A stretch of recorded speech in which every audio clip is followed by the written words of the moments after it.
Hello and welcome to Infamous, the audio podcast. This is Brandon, or Noodless on Discord. This is Parker, go by One Who Parks on Discord. This is Aaron, I go by Dreffinwood on Discord. As usual, links in the show notes. I guess we'll just move straight into currently playing. That's not Aaron, what we should do. That's not what we should do. Aaron, what are you playing? We shouldn't do that. That's not what we should do. I would love to know what Aaron is currently playing. I'm excited to know. However, there's something we should do. Aaron, what are you playing? First. I don't think so. I think we got it.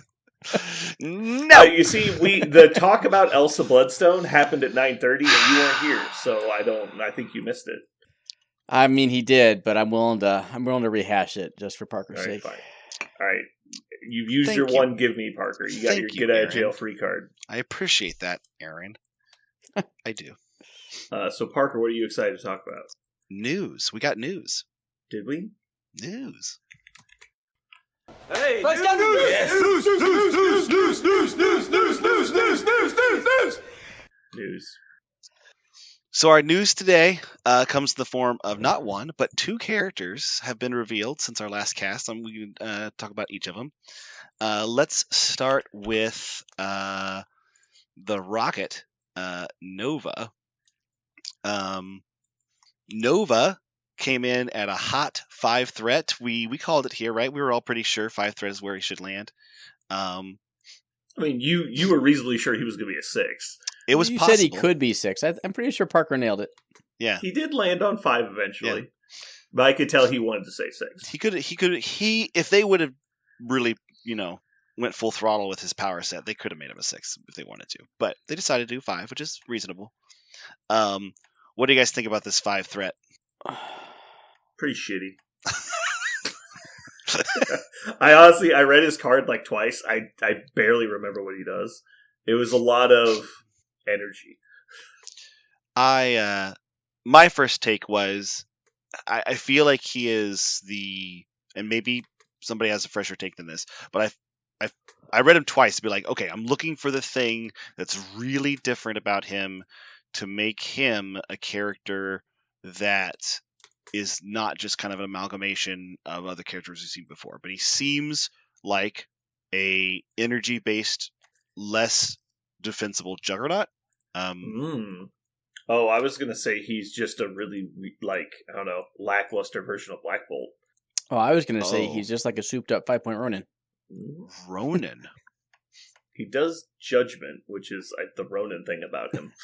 So what's interesting is unless they get super innovative with design, every character at this point is going to be an amalgamation of something else, right? Exactly. Well, let's just start from the beginning. So his stats. Do his stats scream 5-pointer? He's pretty okay on stats. He doesn't jump off the page, but he's not there's not an obvious lack on his stats. I did say that he's I could see them going straight up like Captain Marvel Cosmic Avenger, and they went exactly Captain Marvel Cosmic Avenger with his stats. So that makes sense. Is that exactly her stats? With the exception of the medium move versus his long move, but 4/4/4 with 7 health on both sides. Yeah. Okay. All right. So obviously his generic attack is supposed to be the cannon, right? Mm-hmm. So range 4/6 dice is great. Gainer, can Judgment. Pushes on damage, which is cool, but it's not a May, which is concerning, at least for me. If you're exactly range 4 from somebody, you cannot attack them again. Am I right? Mm-hmm. I guess you could try and push them at an angle. I don't know if the geometry works out, but I think the 45-degree short push is going to be further than your place 2 at range 4, but I could be wrong. I'll have to check that on the table. I almost guarantee you're going to be fine if that's what you do. Really? Yeah, because the short and the 2 are so close anyway. So if you push them at an angle and then follow up directly towards them, well, but the angle is flattened by the fact that it's so far away, and also if you shoot somebody at a larger base than you, they're moving farther than you. That would be a problem. Yes. Yeah. So obviously that's a whole different issue. But if they're on a small base, you might be right. Obviously, also, you could try and push them into something so they don't go full distance. And most of the time, you're not going to be attacking at range 4. So you'll be attacking within range 4. But yeah, I mean, It's a solid attack for a 5-pointer though, unless there's something else. It doesn't leap off the page because guess what? 4-pointers now have 6 dice attacks. So I feel like his attack suite is all about controlling other characters, and that's why it kind of reminded me of Juggernaut. Like he is. If you want to take advantage of Nova Force, he's usually doing one action for move, and then an attack. That's very Juggernaut-y. Yeah. Unlike Juggernaut, he's just moving along with flight as opposed to pushing himself through characters. And then he's doing one attack, and that attack, because it rolls so many dice, will commonly get a push or a throw. The fact that he can throw size 4 at 2 is awesome. The fact that he can push size unrestricted is awesome. The fact that his beam pushes everybody that it touches, potentially, with beam 5 and 10 dice, like if he moves once before he does it, like, well, all that's great. I do want to point out that it's only 3 dice on the first beam attack, right? Yes. Yeah. It's not the attack action. Right. So you get 10. You get 10 on the one. You did 10 on one, and then 7 on others. but he can't do the 3 extra dice on his punch, right? He can. You just can't just do it on not on the cannon. Yeah. It's not. I thought he could do it on the cannon. No. Oh. So you're either going to shoot, twice at range 4, or if you've got the power for it, right? You shoot at range 4. You use the fashion light to move up, and then you're able to. Well, I guess you're not going to get the extra dice on the 5. No. I don't know. I don't see him as super analogous to Juggernaut. Like you may just want to be using your range 4 judgment attack, and then when you're in the thick of it, and you have to take a move action, you're at least rewarded by getting power and dice. So, yeah, I would agree with that. It's more of a compensation for having to move as opposed to like a goal, but it gives you a really good ability to like jump scenario points because you can long move to another point and land with extra dice and then potentially throw them off with an 8 dice attack. I think that's pretty cool. Yep. The fact that you almost automatically push with your beam is pretty great. So he definitely is an interesting combination of control and damage, right? Which is something you normally don't see both of. You usually get one or the other, or you're at least good at one or the other. He seems to be pretty good at both. I think the reroll dice thing is pretty minor because it's just on defense dice. Oh, I fucking hate and that. Dodges. Yeah, or dodge. Yeah, it works on dodges as well, but also like I get that his kit isn't like super power hungry, but having the range 2 replace effect is pretty valuable, I think, in a lot of situations. But also like to do the spender, which is clearly one of the best things on his card. 5 power a turn and he only has gainer attacks, that's going to be very taxing, even if you're moving, because, his max power gain per turn is 3. And so if you're going to be doing, like, I could see you trying to build up to 10 power really quickly on him, and then doing, like, double beams, which would be pretty cool. One affiliation that jumped out at me for him, because I think it would allow him to cycle power very well and constantly be doing Lightspeed Lance, is old Red Skull. Red Skull 1 sounds funny. Like, if you keep hitting the beams and you keep, doing a little bit of damage, you're getting power back every time. And you can just reposition with Nova Force, do it again. Reposition with Nova Force, do it again. Or if he ever takes damage, like you said, do it twice. There's lots of ways that you can go a little faster with the power. Do you want to just do a bunch of Lightspeed Lances? Because I think it's easier to accomplish that with other models. Like doesn't Cyclops just do that cheaper? No, I mean... Cyclops is the same attack, cost 4, but you don't get the push, you get suppression. But he's also a 4-point model. Would you ever put him with Cyclops in that? Because you've got 2 long-range energy attackers. And you could do that also because if he's attacking a lot and he's doing damage, then maybe. You're right. And then you can use Field Leader on either him or other people. He would conveniently make Cyclops actually really hard to shoot because he'd pay to get the extra dice, and then you would let him reroll defense dice to try and counter-strike people. One of the things with this Nova that's kind of interesting is that since all of his abilities, as long as you're rolling wilds, and you're getting the pushes, commonly your opponent will have to move back, right? So it's kind of like the Shuri effect. Like, Shuri doesn't say she has a defensive ability, but when her primary attack so easily pushes you away, and as long as you're not a really large model, then she kind of staggers you if you have a short ranged attack. Nova has the same thing. Is if your model wants to come back onto the point and contest it, or go back to the point to attack you, then Nova's constantly pushing you off. Maybe pushing most of your models off, which is a lot of value. Do you think you're going to play him in Guardians? Guardian's main problem is mobility, right? And he is a super solo. Like, he can just kind of go do his own thing.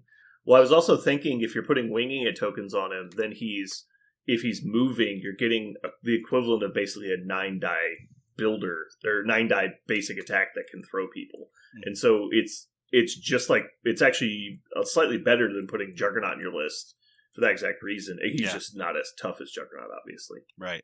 But he has more board control, because if he has to stand there and turret people, he's getting a much more valuable ability than when Juggernaut's not like running in and hitting somebody. I really think his kit is Judgment. Period. Dot. Like, if you take that off of his kit, I'm not sure why you would not play other 5 threats than him. Really? So you're playing him for a wild block trigger? 6 dice. That seems... The problem is you're also shooting with the 6-die attack to apply the judgment, and so they're likely getting power before you apply the judgment. Well, I mean, getting judgment on people is not invaluable. It's definitely good. It's just like, well, if I've already chunked you for like 3, does it really matter that you have judgment? Depends who you're attacking, but yes. For sure. Like, if you can land it on, obviously, like any of the Hulks or anything like that, or Thanos, it's big, right? That's big. But, I don't know. I think considering that most people that you'd have that judgment people are not required to attack them first is a lot better. I don't know. Maybe I'm not valuing the rest of his kit enough, but to me, a model with nothing but gainers is rough. Well, with the Juggernaut type effect where he's getting extra power, it's not as punishing as like Abomination is, obviously, because he's going to generate power for sure. Because he's just getting the 1 a turn. The fact that he only has the 2 ways to really, I guess 3 ways to spend power. He's basically going to generate 3 power on the first turn, probably 4 because he's going to attack. Oh wait, hold on a second. Okay, yeah. It's just really weird the way they wrote Nova Force, because at first it doesn't say limited once per turn, but it says at the end. So yeah, he's gonna generate 3 power on the first turn, probably 4 because he's gonna attack. So he's gonna go into turn 2 with 5 power, and so you can just straight up plan on top of 2 beaming people if you want. Sure, and if he does that, he moves, he beams, he ends the turn with 0 power. No, I guess if he moved and beamed, he get 2. If he moved, he's going to 2. Yeah. If you don't move, you're going to have 1 from the thing. And so you can even move, pick up an extract, and shoot somebody, and then next turn, move again, Lightspeed Lance, and with a power. And that's why I was saying, like, Red Skull would actually allow you to keep that tempo going, right? Because if you move once, Lightspeed Lance, and hit 3 characters, if you do 1 damage on each, now you're plus 3 power, right? So that's... No, I don't put a lot of value on the repeated beaming. I mean, first of all, you're pushing people, and so it's anti-lining people up sometimes, but I don't know. Also, I feel like he's just going to die before that becomes relevant. If your plan is to move and beam every turn, you're just going to be dead because he doesn't have any defense.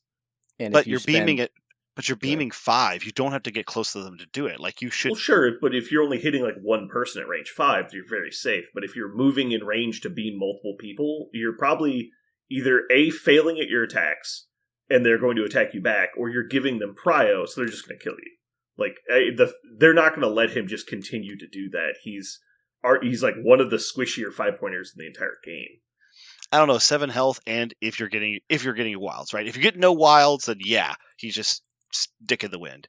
But if you're getting the wilds on the 7 or 10 dice, then you're talking about the push? Yeah, you're pushing. Sure, but that's not preventing them from hurting you. That's just helping with board control. No, it is because they have to come back. They have to spend an action. Stagger is, or they have charge, or you didn't push them, or they backstop. I'm just saying there are ways to prevent the push from being hugely impactful. Okay. Or there's characters that don't care.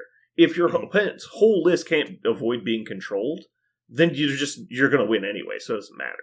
Like, that's not people true. Are going to have answers. There are characters that suffer against control. That's a thing people play. Well, I'm just saying, if you have this model and your successful defense is I've pushed your people away short and then placed within one of the enemy. Like, how are you not dying?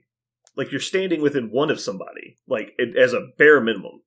You're right. It doesn't say may. Yeah, you have to. Yeah. But you're dive bombing them when you use the attack. They're going to kill you. I forgot that the place is not a may. You just have to do it like Wolverine. Yeah. But also, like short pushes are valuable, but, like, if my entire list is being exploded by this guy, they all have power, they're all going to try and kill him. Right. They're all going to move and spender him. Mm-hmm. He's going to die. And so, like, it's fine if he's getting his value out. I'm just saying, like, he's not a tank. He's not going to survive like Juggernaut will. Right. And Juggernaut still dies in games. Like, this guy super dies compared to Juggernaut. Word. I feel like if you really want to Judgment out and you want to spend, and you're willing to spend 5 points for it, Ronan is a much better way to get Judgment out. He also has pushes. He's just, like, way worse of a combat model, obviously. Like, even though Ronan has value as a combat piece, especially with the Power Stone, this guy is just clearly a much higher tempo version of Ronan. Mm-hmm. Ronan spends power to put out Judgment, right? Yes. Yes, it costs 2, I think. Mm-hmm. Yeah. So but you just have to attack anyone near him, and he gives you it. So this is much more proactive Judgment, right? Like, I'm gonna move long and range 4 your ass from here. But I think part of proaction is consistency. And since you can't guarantee it with this, you have to hope the wild block happens. What I'm saying is, if you're taking him for the Judgment, I think you spend 5 points on Ronan with Power Stone first. And if you want a find version, you do Ronan without Power Stone. Yeah, I can buy that. And you see how much Ronan with Power Stone's taken, so... Right. Well... So I think people take him not for Judgment. You want to talk about his card? Sorry. I think you said well. No. I'm just curious what the average is to hit that on 6 dice. In Steve 3, it's pretty good. Sure, exactly. Well, actually, it's still not that great because you need then a hit, a wild, or a hit block. Yeah, it just reduces it slightly, and then it costs them a power, which isn't that big of a deal. You know who is pretty good? Modok. Aim, because if you roll a wild, you can turn any dice into a hit or a block. So Modok actually would make it happen if you get. Well, right, but even just getting a wild on 6 dice is like 75%. It's reasonable, but it's not amazing. I'm just telling you that Modok, I think, is the way to do it because you get it for free as long as he's contesting something. How do you do trigger? Oh, okay. So we need wild. Crit block is the same math on 6 dice. I don't normally do this. There we go. Okay. Says it's roughly 32% to hit the trigger without a leadership or something. Yeah, that's not very good. Yeah, because, I mean, if you're on average getting it 1 in 3, then, does it matter that you hit Judgment at all? Because you're probably going to kill them if you shoot them 3 fucking times, unless they're, 5+ threat model anyway. And obviously, if you hit on the first one, great, but that'd be interesting to play him with Steve and or Modok. His defense could actually be pretty good under Modok. Yes, Modok loves defensive rerolls. Yeah, mods on top of leadership. Mm-hmm. And then on offense, you could be coming in with Nova Burst rolling 8 dice, and if you hit the wild, you're adding an extra hit. So, that could actually be pretty chunky. Yeah.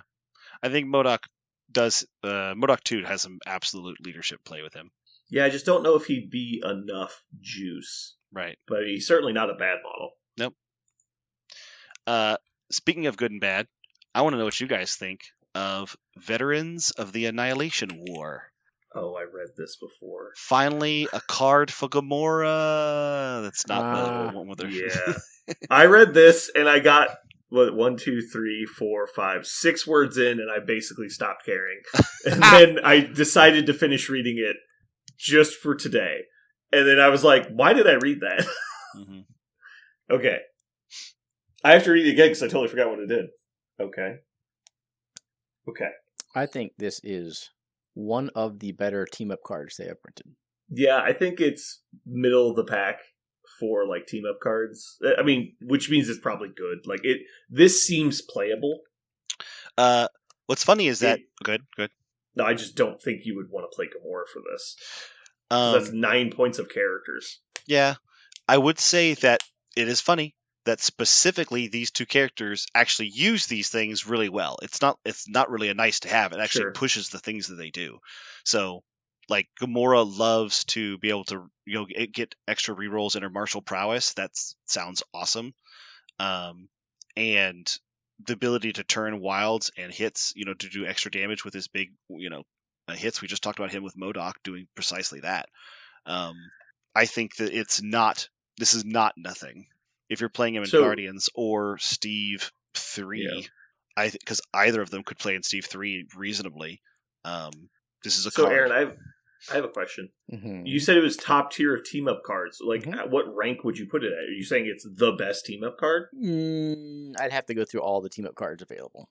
So, Brother in Arms is probably the best. But okay. I was trying to trap you with Brothers in Arms. No. So this needs to be restricted then. No. I meant like worthy of play. How about that? Which most team up cards are not. I would expect this to get a close to a positive score on your trash scale. I'd say that. It would be. I don't know. Probably that it would. Greater than close. 5. Really? You think this is the top 25% of cards in the entire game? Given the cards you have now, yes. No, total cards. So are we only considering what's standard legal for like cards in game? So yes. I'm trying to decide if I'm making a roster. What are the odds that this card makes my roster? I think 5 and up it has a legitimate shot of making the roster. Like 8 and up is like it's an auto include. Okay. Anything under 0 should be thrown away. If you were already playing Gamora and Nova as like part of your 10 characters, and that was already a done deal, and then you came across this card, and you said there's a 50-50 chance it makes your 10 roster slots, that would not surprise me. I think in that case it's 100% it makes your roster slots. Okay. Then the question is 8 by your own metric then? The question is, are you playing Gamora and Nova together in a Guardians roster? Yeah. Because otherwise it doesn't matter how good the card is. It's like useless. Right, then it's a 19 out of negative 10 because you're never going to randomly have both of them. Right. It's So when you said I agree with if you happen to take Gamora, would you not consider Gamora because of this card? Is I think another question. I would not. I would not include a 4-point model that's only affiliated with 2 affiliations because of this Tactics card existing. If I was already playing Guardians and I didn't like my other 4-point options, then maybe. But then you're already playing Gamora as one of your actual, because there's a difference between is in your 10 and is a core model. If Gamora is a core model on your list, sure, this should very likely be in there. But we're talking about you probably already have your 2 restricted cards plus 1 affiliation card, and there's got to be at least 2 other cards that are already floating around for your list. So is it going to make the 5 ever? Maybe, I don't know. So if we're talking about the odds that Gamora starts making your roster because of this card, I'd say the odds are pretty low. If you for some reason were already playing Nova and Gamora in your core models, then absolutely this should be in your list, at least as an option. Fair enough. As far as the mechanics on it, I really don't know how much the reroll 2 defense dice matters, especially considering you already have the rerolls from Nova. Rerolls have diminishing value, especially on defense rolls. But the Star-Crossed Strike on Nova is very relevant.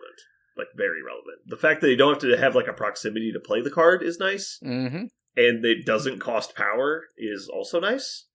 The fact that it's during the power phase. So actually, I'm going to disagree a little bit. I'm going to harken back to what Parker said.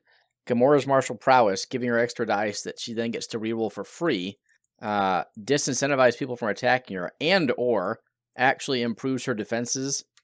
If, say, she's just flipped, the obvious answer is to take her off the board. You play this to help keep her alive. Mm-hmm. Here's a hypothetical for you. You could either play for an assignment with Agent Venom in Guardians, or you can play this with Gamora in Guardians. You can only pick one. It's for an assignment. Okay. I think Gamora is a little slept on. I think Gamora is a good model. I think she's a perfectly fine model in the game for 4 points. I don't think she's complete trash. I do not care for her as a model. I think she fails me way more than she should, but I still just don't enjoy her mechanics. As someone who's played her a fair smattering, I would say that this would be an awesome effect, like you said, Aaron, to just play on her, because people already are a little nervous to attack her. Now that she has stealth and martial prowess, it feels difficult to attack her unless you get exactly in that range 3. So if you start a turn with nobody in that band and you say, okay, also World Mind Uplink, I think most people just don't attack her unless she's really low on health and they have a way to, throw it and do other kind of combination damage. And then Starcross Strike just feels good, right? Because Nova's always attacking at least once, right? As long as he's alive. So, do you find people are nervous to attack models with martial prowess? Gamora specifically, I did, because with her pounce plus her 6 dice, Assassin, the trigger didn't happen very often, but with 6 dice and the pounce, she was leaving models on low health often, and so people didn't want to attack the martial prowess, because if they didn't, if they failed, fuck it. But if it's just 5 dice and that's all it is, and it's nothing but 5 dice, sometimes people take the chance because 5 dice fail all the time. But now if it's 5 dice plus 2 rerolls, well, yeah, I mean, the defense dice base are just so bad. You're either going to spike high or you're not. Like the number of extra dice doesn't seem like I rolled 6 defense dice with cover so many fucking times and blocked 1. Exactly. Like it's just like it doesn't matter. So like, yeah, it's just the dice are going to dice, and if you randomly take damage, you randomly take damage. Right. Sure, but you're playing cards and the game to play to your odds, mitigate the dice, whatever you want to call it. So you might die, but that doesn't mean that the card was wrong to take or play. Sure. All I know is Gamora Gamora with a bunch of power can be an absolute nightmare. And so if I am the opponent, I want to remove Gamora if I can. Mm-hmm. Right? Ignore, remove, and if I've already flipped her, she's got 8 power. I need to take her off. It's more about can it keep you alive on 1 versus dying? Like definitely makes a massive difference. Yeah, I like I said, I don't hate the card. It's definitely playable. I just obviously we're talking about in the vein of you're already playing these 2 models, and so like she's already in your 10, and obviously you don't force her into your 5 with him just because, but it gives you an option. And I'm not saying it's the best card ever, right? But I would absolutely consider it for my 10, and I think it makes it in. Obviously after testing. Mm-hmm. The one downside to this card, I will say, in my opinion, is it's one of the rare ones that can just do nothing, because you're talking about minor dice mods. Well, not minor, reasonable dice mods, but you can have Gamora still die with the rerolls, and it just doesn't matter because you hit 0 extra blocks, and you can have 0 wilds on your attack on Nova, and it can do nothing. Where some of the other cards, they always have an effect, and that is nice, but those other cards also are way more restricted and harder to play. Sibling rivalry, you have to have basically 2 5-point models within range 2 of each other, and then also have them spend power. It's obviously just way harder. Mm-hmm. And strength and cunning, where you can just choose to lose the game by including it in your roster, or you could automatically win the game with a card like Wolverines. Yep, it's also are you back on that, huh? Loses all games. Okay. What is next? Call for backup. Oh, there's another one? Oh, yeah. Nova has got the call for backup team tactics card. Oh, yeah. He gets to mess with objectives a little bit. Yeah, I almost uninstalled my web browser when I started reading this. It's not again! Okay, so cost 3. Yeah, push the opposing characters. I don't really understand the second one. That's not a worthless effect, and it's fine. I can think mainly of you're trying to catch a black cat or somebody like that, so slowing them is relevant. But it's 3 cost active card. Yeah, I feel like there have been other cards like this, Monkey Brain Lizard Home, for example, that are played a lot because they push people away off of objectives. So there is a precedent for cards like this absolutely getting played and seen as really big deals. Yeah, I totally agree on the secure aspect. I didn't realize at first, because the first part has a range restriction. The extract version does not. It's have unlimited on the board. It's the whole board. Very different. Yeah, that's very different. So I don't think this card can't be bad, in my opinion. But how good is it? What do you think? I honestly, when I first read it, I was really excited because I thought the move along mechanic was really good. But the more I read his kit, I just don't think it's relevant because you're already going to be pushing fucking everybody. Well, the idea is, who's going to be standing near you that's not already been pushed? if you have a fair amount of power, you could push somebody, off a different point and then also clear yours, right? So you can clear 2 points with this card, potentially with Move Along Citizen. Yeah, I guess. Does Stop in the Name of the Law ever get? It sounds awesome, right? It sounds board amazing, wide, 100% it'll get used. Yeah. I mean, I can see starting turn 2 with it. Mm-hmm. Just like going and being like, okay, your 3 characters that have whatever's are slowed. Yeah. Have fun trying to rotate. I'll play for secures, let you have the extracts. Like, oh, look, you took a bunch of cube fragments or paranoia tokens, and then first action round 2, Stop in the Name of the Law, and just kill all of them. Yeah. Also, not to mention, you can use this with Web Warriors. That is something I thought of. I mean, not only is he a good chase down super solo model that also has board control, so he might just be good in webs already. But then doing this, he's like, oh yeah, I just slow everybody. I'm not even going to activate a web warrior, and I'm going to just fucking slow your whole team and get extra dice. I like that you can slow people and then also push or throw them. That's cute. That's where your board control really starts mattering. Because I shot you at range 4 and pushed you, and you can't come back because you're slow. You can even place backwards when you shoot them with your own ability.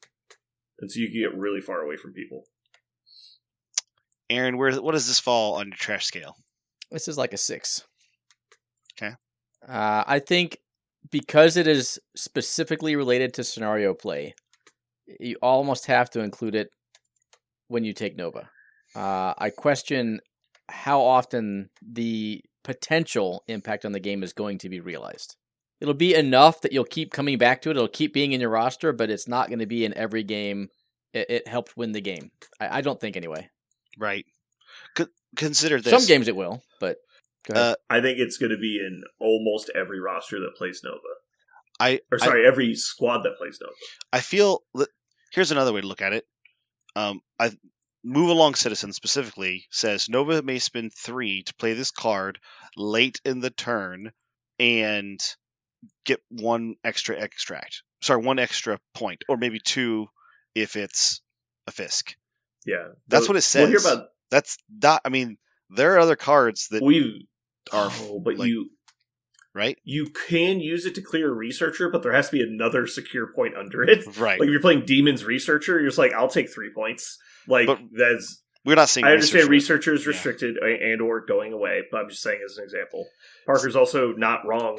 Let's say you're playing Memphis, you let them score them once, push them straight together, and the next turn you come in and just nuke it and take them both.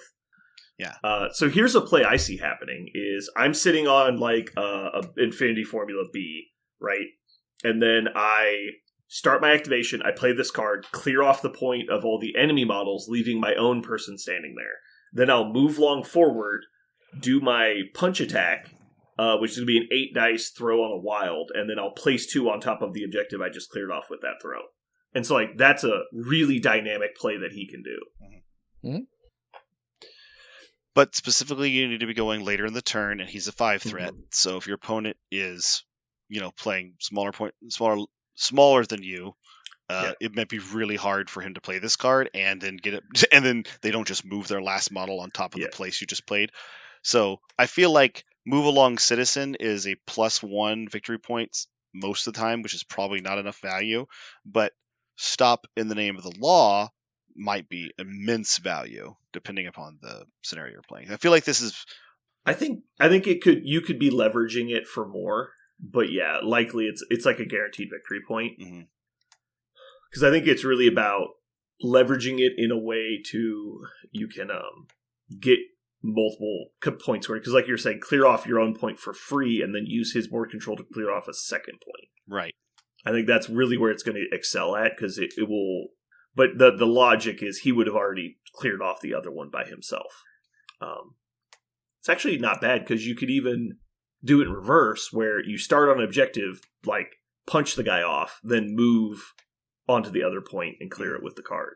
Yeah. And so whichever one has more people on it, obviously. If it didn't say it was restricted to his activation, this would be like a 9 out of 10. because you could just last activation clear a point, and there's Right. nothing your opponent could do about it. I do like the idea of top of 2, stop in the name of the law. I feel like that could be a big It deal. is a funny trick that you'll catch people with that don't Yeah. know. Well, not shit they can do about it. I don't think you're catching them with it. Yeah. Well, I mean, they just had the game plan of move up, run away, and so they've got like stuff in place. So like, oh, I'm gonna like run away long or whatever. It's like, nope, slowed. Mhm. Is there any other effects that trigger on slow other than like all webbed up? Is there anybody who like does Iceman. extra to slow people? Iceman Oh yeah, does shit if you're already slowed. I don't know if that'd He's be the only relevant. one I know of that does something if you're already slowed. Mm-hmm. Ooh, okay. There's no way that would ever happen. But I'm just thinking, like, does Apocalypse trigger if you would gain slow? And I was like, you have Apocalypse and Nova in Web Warriors. It's like, yeah, that's not going to happen. All right, moving on. Okay. So, let's go ahead and talk about what we're really here for today. What I'm really here for today. The only No, I reason think that was showed up. it. We're doing the next one. Did you not read the show notes? We're doing the next one next week. Nope. We're gonna talk about Elsa. Elsa Bloodstone.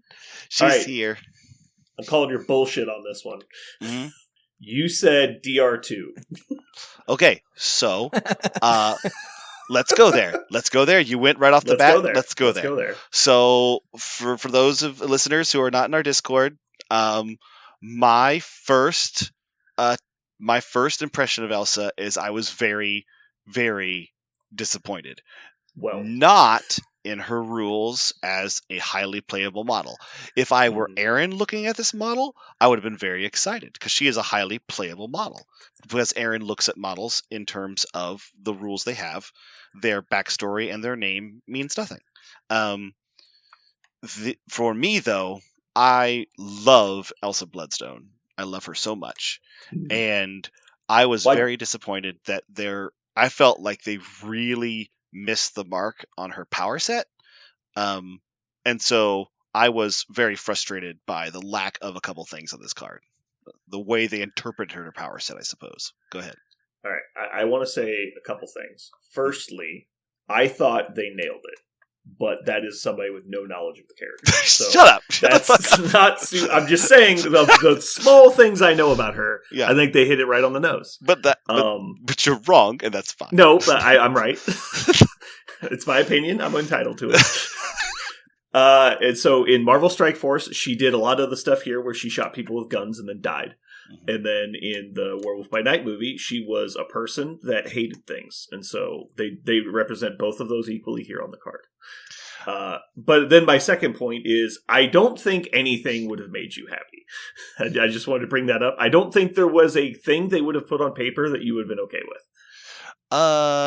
There is one thing that they put on here that absolutely made me super happy, and that is run and gun. Yeah, I think that was pretty obvious. Everyone, I think, assumed she was going to have that. But it's specifically not hit and run.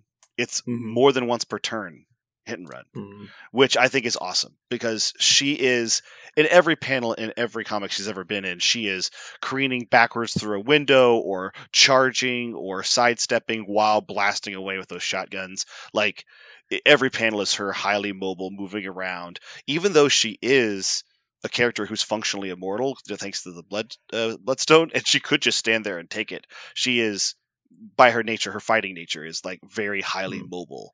Then why is she moving if she's immortal? If she's completely immune to all damage, why is she running away? Because she's still like 128-pound woman, and so monsters throw her around like a rag doll. They can't kill her, but she can't hurt them if she's being tossed around. And so she's dodging and evading their attacks, not because she'll die, but because she can't shoot them if she's being tossed around. So she's very offensively minded. Like it's all about doing lots of offense because the blood gem. The whole point is she trusts the blood gem at all times to prevent her from taking that fatal damage, and so she's very offensive in the way that she operates. She's sprinting and shooting. I have a request. Can, in the future, when you're referring to her ability, can you say functionally mortal instead of immortal? Because I think that's more apt to this character. Oh, like this? You mean her MCP character? She is functionally mortal. In MCP? Yes. In the comics, the bloodstone makes you functionally immortal. Like you're kind of like Wolverine. It's hard to know if you'll die because it basically pours. Yeah, well, that's the comic books. Everyone's immortal in the comic books. That's not true. models can die. Or sorry, characters can die. Models can't, I guess. Mhm. Models can. Anyway, so so to clarify, they just didn't include one of the key parts of her power set, which is her inability to take damage. Instead, they replaced it with supernatural senses, which is not part of any part of her power set that I've ever been able to see. Oh, no, I Um, don't know. and I think, like, yes, she's a really good monster hunter, so like preternatural senses, like something she developed herself over time and finding monsters, that makes But sense. said she's always dodging attacks. Like supernatural senses is that. But you know, no, super she's dodging attacks because the blood gem gives her heightened agility and stamina, so she can just move faster and she has better reflexes than people. Think like Captain America kind of levels. Well, but if you're saying she's super agile, then isn't that just dodging? Like, and they gave her good dodging. Are you just upset with the name of the ability? Yeah. Okay, it's an ability that already exists in the game, so she just has it in addition. Supernatural senses is that's Blade's ability. It's exactly Blade's ability. Oh, it's called that. I did not That's realize. the name on the other card. It's the same wording, so they use the same name. Okay. It's not that they're saying they just gave her that ability. It's like when you give invulnerable to a model. Well, they're not really invulnerable. That's what the rules. Well, sometimes they do change the name of things specifically for characters, but usually only when there's a functional difference or there's a real specific reason that they want it to be X. Sure. Like Venom's thing, where it's like symbiote instincts. Like that is the thing that's giving it to them. Sure. Yeah. So, so they just named it the same thing as Blade's card. Okay, I guess. The Bearer of the Blood Gem is the passive where I would imagine for her to have some sort of damage reduction, or maybe healing thing because it's a vitality gem. But instead, she reciprocates. So basically, when characters try to give her special conditions, they do damage to themselves, which is not part of her power set at all. She doesn't damage people that try to hurt her.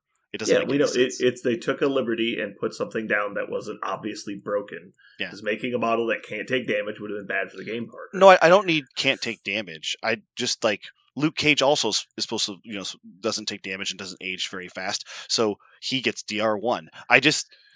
It's just I started with I think this character is good, however, it's not the character that is in the comic that I love. So, and this is one of the rare times in the game that didn't happen, and that's my only beef. Now we can move on and talk about how awesome she is, because I think she's a turned. So how about this? Turned 4. Do you think she is harder to kill than most 4-pointers?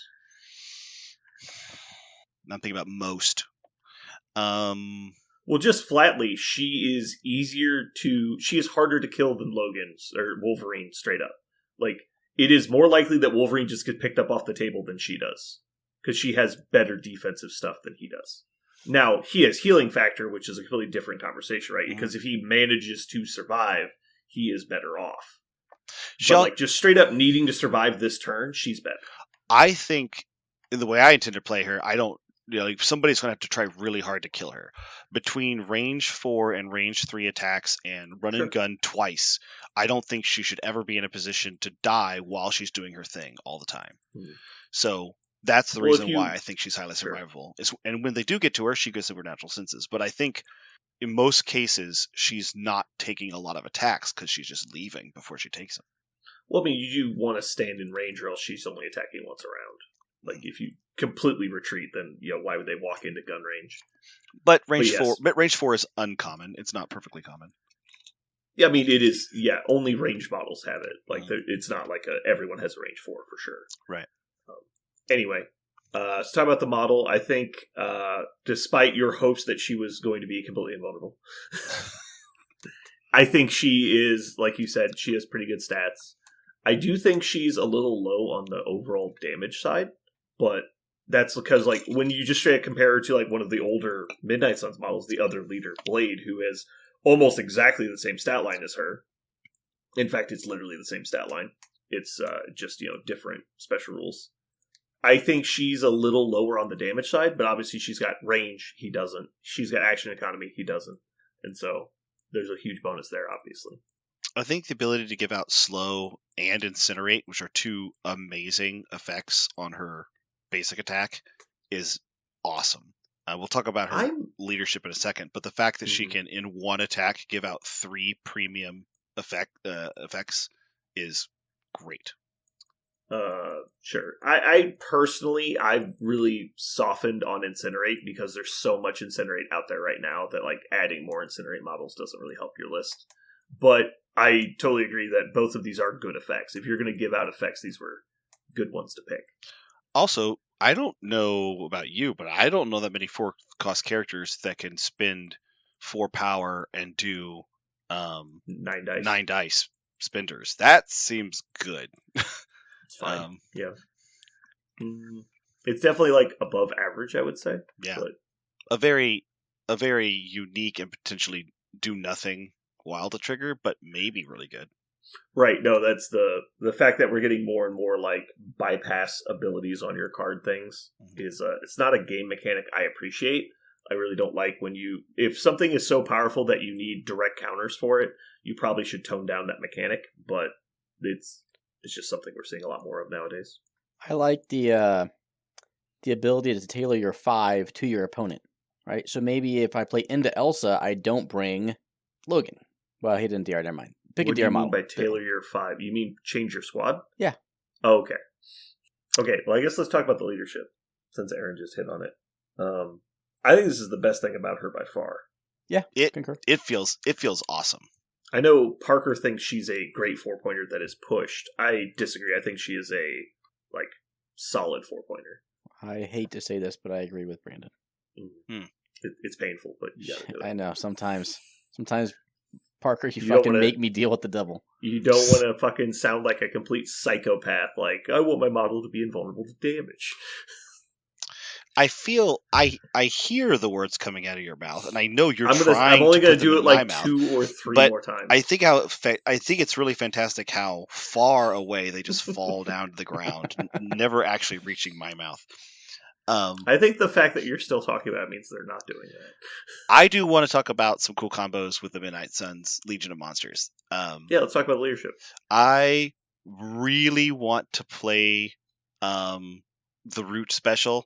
So you use Legion of Monsters and you put in characters like Loki, and so now Loki can spend 1 power while he attacks to put out Root. If you thought Loki was annoying before, imagine a Loki that automatically gives you Root. That just sounds annoying as shit. So all your powers are constantly +2. That sounds just horrifying. And that's it. All you have to do is put Loki with her, and you did it. Because that was it used to be a viable combo to spend points playing another character like Groot just to get Root out on key models with Loki around, so that you could do that. But now just taking Loki with Elsa and you get it. So Loki gets to just walk around making sure that models that he doesn't want to spend power just don't get to. And he is one of the models that usually has power to spend on that, something like that. So I love really simple combos like that. Another model that came to mind with Root is Ronin. We talked a little bit about Ronin already, but Ronin's another model that you root them, and now they're not getting power for getting attacked. So the only way they're generating power is to attack you. But what if one of their powers gets them in range to attack you, but now they can't spend the power because you rooted them?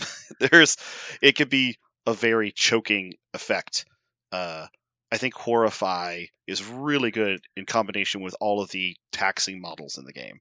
I think she is by far queen of the, tax collector archetype now. For sure. I mean, just being able to root your opponent's whole team is great. I think you would want to try and combine it with stuff like Poison. Yes. I think a perfect add to this is Mordo also, because Mordo can not only apply a lot of the conditions that you want to put on people, but he can also spread them out with his Soul Barb. Then also, obviously, just taking either Omega Red or Strucker and just running up a Deathspore virusing your opponent's whole team, followed by rooting them all, would be catastrophically bad for a lot of teams. Where you're just like, oh, you literally have no power generation because I'm just not going to attack you at this point. It's like, well, what do you do? Like, you can't interact with objectives. You can't, like if you're just, like, playing meteors, what are you supposed to do? You have 0 power on turn 2. You're like, shit. Yeah, there are... One of the things I love about any leadership like this that has multiple applications means that when I pick my 10 models or my 9 models that are going to go around Elsa, I can plan on having, okay, well, these few models are going to let me horrify and play horrify really hard into this kind of list. Or maybe you know, another package of AoE damage dealers. Like, you know, I don't know if any of you guys have ever been hit by Bob's rocket, but the fact that everybody around him suffers 2 is just terrible. So what if you just made Gambit do that every time, right? What if Gambit, every card he threw, just did 2? That seems once good. per turn. But right. But I'm saying once per turn. Once per, Yeah, once per turn, his card, you know, very consistently does 2 AoE damage. There are lots of models that do AoE. Any of them would feel really good. I actually think you're missing the lead here. I think you should focus most on the once per turn aspect. Yeah. And utilize people who can attack on your opponent's turn. Right. To then explosive damage on other models or root or, you know, anything like that on your opponent's turn. Yeah. So if you've got, in Midnight Suns, you've got Werewolf can be in there. I think he's the only affiliated one other than Dracula, obviously. But yeah, like Dracula being able to bleed and root you on your turn is like the fucking worst. But Dracula is not a Midnight, but you could go in there, yeah. Is he not? I thought he was. He is not a Midnight Sun. Is the other 3 are? Yeah. Okay. Well, anyway. I think Werewolf still does bleed on his attack, right? Mm-hmm. So it would just be him instead of Drac. But yeah, I think the flexibility of this leadership is great. I think it's the natural evolution of the leaderships that were like Strange's, where it's like spend a power, give this effect. But this one is like obviously very flexible, very toolable to your opponents. Obviously, having silver bullets is just fucking huge. The fact that she could degeneration somebody so they can't heal and then just pile damage on them, ignoring damage reduction, is just so good. I'm trying to see, there are a couple, it says the tactics cards. I was trying to imagine in my mind the tactics cards that do this. What do you mean? What tactics cards prevent damage now? Oh, Odin's Blessing. Stuff like that. Okay. Is that the only one? Because there used to be exceptional healing everywhere, but that's gone. Vibranium armor reduces damage by 1. Yeah. But a lot of it is like gain damage reduction kind of stuff. It's usually, there's not a lot of cards that reduce incoming damage. Xavier's Dream.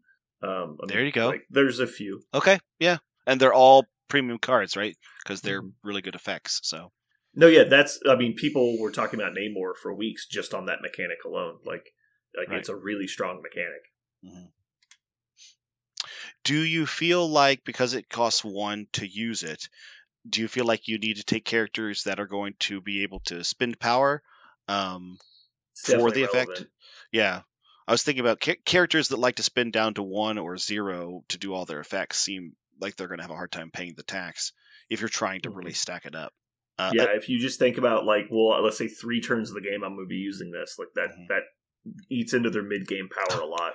Oh, I forgot my number 1 character. I list built for her for about 2 hours, and I was poring over every character, and I found the one for Horrify, and I almost forgot to say it.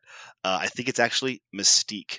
And I know Mystique is, she's fine, but the fact that she has auto stun before damage, and she always just has mountains of power because she can't spend it on anything except her spender. But her spender does stun before damage, and then she could spend it to root, and so they're rooted and stunned. I mean, that's just so. It's almost better than Judgment, right? Because now they're not also gaining power on their turn, and I think that would just be brutal. Of course, it's Mystique, so that has to win the game somehow. But it's a really good, cool way to apply to use Horrify on a model that, again, just stacks power on top of her. She doesn't really spend it any other way. I'm not a big fan of that one. I think it's a little redundant because she basically already has silver bullets on all of her abilities. And then the root thing is cute, but root and stun aren't mutually exclusive. It's just nice because you're also preventing power gain, right? Mm-hmm. But the times that she's going to get to espionage is going to be later in the game when they probably already have power. Right. I don't know. It might work out really well. Mm-hmm. I don't see it. I'd be looking more for people that are like either Enchantress or Mysterio, where like they tax your opponent just for being in the game. Yeah. And so, but while also being good in their own right. Yeah, Enchantress, Mysterio, Loki. These are all choices. Who's the other one that, like Loki's obviously great. Yeah. Who's the other person that you have to spend power when you attack them? Xavier and Ebony Maw. Xavier does it. Okay. Oh, and Ebony Maw. Yeah. Mm-hmm. Yeah, there's not a lot of affiliated overlap. No, that was actually when I was list building. I was actually staring at it, and go, she has a little bit of synergy with the Midnight Suns, a little bit, and Midnight Suns are not bad.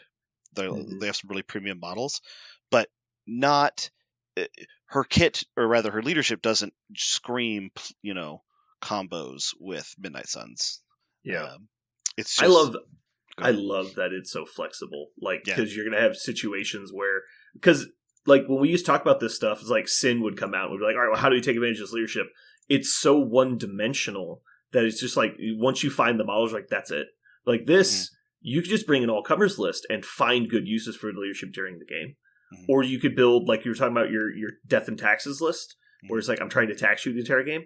But then guess what? There's also going to be turns where you're like, I'm just going to use silver bullets because you're already rooted. And you're like, oh yeah. Yeah. Fucking great. Right. Like, that's so great. Yeah, if it's like, for can you imagine, like, good luck playing Lizard into this? Like, well, first you don't healing factor, and also everyone ignores your fucking DR, and you're like, ugh, like, this sucks.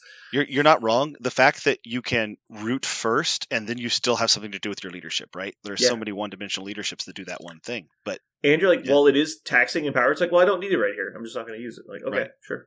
Honestly, you need judgment, and here's what you need. Because if you could... Yeah. You could just slam in Strucker, you could root their whole fucking list. If you could just get somebody to hand out judgment, which I don't know if you can afford Ronin, but God, that would be brutal. Rooted, judged, and poisoned on all your fucking models. Yeah. I don't think I also don't think you need to spend 5-point Ronin after playing 4-point Ronin a bit with the Defenders list. I don't think it's necessary. We'll also keep in mind in here he has a spending leadership, so one of the things might want it. Hilariously, he does Creed Justice is an explosive attack that he can do while he falls down. Yeah. So so you're getting the attack on the opponent's turn mechanic, and you're getting the fact that you can do explosive damage, and then on top of that, do your boom damage. Yeah. And so you're getting 2 damage on people around the target. Yeah. And he can ignore DR, like apply root and push people. Mm-hmm. Like I think Ronin might have some gas here. Yeah. He also can do shock with his universal weapon. Mm-hmm. Like there are some. I think Ronin and Loki both they went into the list immediately, and now I was just trying to figure out what Midnight Suns are gonna do the best, and they're just some good models, I guess you put them in. But Aaron, you've been quiet. Are you excited? Have your day. Are you excited to play? I know. I was just curious. Are you excited to play Elsa, or are you passing on her for now? You'll come back to her eventually, maybe. I know you're really excited to play her off the rip, so yeah.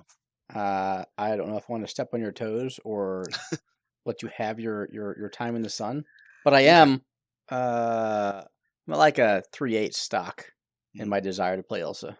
Okay. Would you describe the way that Parker is attempting to utilize her as horrifying? This would be good or bad? Okay, all right. I didn't get an answer, so I don't know. I mean, I mainly want to play her because she comes with Man Thing. You like Man Thing? So models aren't 100% just stats and numbers. There's a little bit of aesthetic beyond that. Mm-hmm. So you like moss creatures? Yes, sign me up for some moss creatures. Nice. Alrighty. Oh, I forgot. I haven't seen a Dr. Voodoo in so long. I'm just looking at him because he's a Midnight Suns. I'd forgotten he has he's always had sap power, but then the power burn, like if you added root on top of that, that's a way to just like continue to mess with power. That's adorable. I think your 3-point start, your 3-model starting package should be Elsa, Wong, and Mordo, because that is just so cheap to get on the table. Right, you're at 9 points affiliated, and no, Mordo is not. Mordo's not a Midnight Sun? No. Oh, I thought for sure he was. There's always one I get wrong on him. I thought it was... Okay. Damn. All right, so who else is Midnight Sun then? I thought if you wanted a 3-pointer to start the package, Wong I think is an auto-include. Yeah. I think it could be Encantu or Moon Knight. Who's in... Oh, the Mummy. The Mummy? Yeah. And correct me if I'm wrong, Aaron, you've played the Mummy. I've not got to play him yet. He seems like a model that can kind of stack up some power. He doesn't blow a lot of it, doesn't spend a lot of it. He does not. So he could use his power to work with Elsa. Moon Knight's a similar character, does a lot of attacks and could spend that power to make them more effective. Obviously, just really good characters in the game are Chosen of Bast, Black Panther, and Black Cat. But they don't really synergize with her per se. But they're just good characters you could put in your list.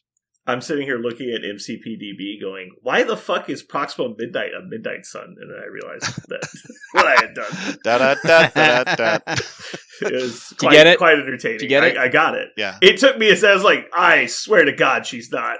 Then I look over, I'm like, oh, fuck. Yeah. You're right. Oh, she's not. That was funny. Yeah, I'd probably go with. Let me reread Inkatu. Does Inkatu sap power? Why not? Why isn't this fucker sap power? No. I think Doc Voodoo is definitely a worthy include. Yeah, you just obviously really want a 3-pointer. But yeah, like honestly, Black Cat's probably not terrible. Yeah. Chosen of Bast might be okay. Moon Knight being able to do a lot of different stuff, I think, would probably be my go-to. I like Moon Knight. Yeah. I think Moon Knight just has too wide of a toolkit to not be able to take advantage of this cool leadership. And so it's like, yeah, he'll be able to like, oh, range 4 root that guy. And it's like, oh, I'll come over here and like explosive this dude. And you're like, yeah, it's all kinds of cool stuff he can do. But yeah, so those 3 put you at 9 points. And then you're adding in other stuff. I think Loki's a fun. You might even be able to play him at 4-point Loki because you don't need to Mind Stone people with your plan. Yeah, I don't think you need Mind Stone with that Loki. But with him wanting to spend more power, because if he's going to be closer to keep the bubble on people, you want a lot of power for the I'm a God to get the blanks. So that might be enough reason alone to take it, or you could take the Space Stone and go a different route with it because you don't need the Mind Stone. But either way, I think any of the 3 options are probably viable, but I think Mind Stone might end up being the best. But I really want to see a Ronin. I think this is the most intriguing place I've seen Ronin in a while. Right. Another Midnight Sun that does mess with power, and it feels pretty good, because when I've played Death and Taxes before, one of the things that tends to happen is, regardless of how much I want to put Judgment out there or sap power, one of the models eventually gets a big stack, right? Usually because they have a big turn with a bunch of builders, or they just take a bunch of damage without Judgment on them, and that's what Ghost Rider is for. You just apply Ghost Rider to that model that accidentally got too much power just because there's not quite enough taxes to it's also totally just a closer. Having a closer is always good. Right. I just think there's a lot of 5-point models that you want to play with this list. Well, So you is there? just gotta be careful. Most of them are 4. Well, so far. I'm counting the stone users as 5-pointers. Okay. Yeah, potentially both Ronin and Loki could become 5s, but I feel like Ghost Rider definitely could go in here. Also, he's one of those models that loves to spend his power. He can always spend his power, but if you said instead of getting a Hell on Wheels this turn, you could double tap with one of her cool effects. So there's something you could do with her effects for sure. Also, just like doing Wicked Judgment every time they attack your shit is funny. I love Ghost Rider. I'll never not love Ghost Rider. And like you already have Wong as the sack target, so that's cool. Also, with a list like Elsa, and if you put a list with Elsa and Ghost Rider on hammers, that would just feel fucking awesome. Because how are you ever going to catch Elsa and Ghost Rider with carrying hammers? Like, they're just going to be fucking gone all the time. Cool. All right, so you do like Elsa. I really like her. I really, really like her in the game. I wish she was closer to the Elsa I love from the comics, but I think they did they made a model I want to play. That's true. I don't know. I just can't think of anything that you would have wanted that's different than this that would have been balanced. You're not wrong. Like, yeah. Like okay, well, just give her damage reduction. It's like, okay, then remove 3 hit points from her card, or do something else. And you're like, well, I don't want that. And you're like, okay, then make her worse at attacking or have a bad leadership. You're like, well, I don't want that either. Here's the thing. She can't be advanced or replaced by the effects of Mystic Attacks or enemy superpowers. I fucking love that. Like, I love that in the game. I love having that as an effect, because as soon as Gwen says, I'm going to pull you, you just say, no, my Elsa doesn't get pulled by your bullshit. Like, I love that. I love long range gun characters. I love them. So she has a lot of the things that I love to play. She just didn't happen to have the power set that I was excited to see manifest from the comics, but that's the only beef I have. So she is one of the rare gun users that has range 4. Yeah, she has a range 4. She can't be advanced or pushed. Like, she has anti-control effects, and most gun users don't, right? They're just, boomsticks. She has high mobility and the ability to buff her defense against certain attacks. Like, she has a lot of really cool stuff. A lot of things I'm going to be excited to play with for sure. Cool. All right, Parker. I don't know if you've noticed, Jeremy's not here today. Yeah, I did. Made me sad. So I have to ask you a question. Okay. Why don't they play poker in the jungle? I don't know. It's because there's too many cheetahs.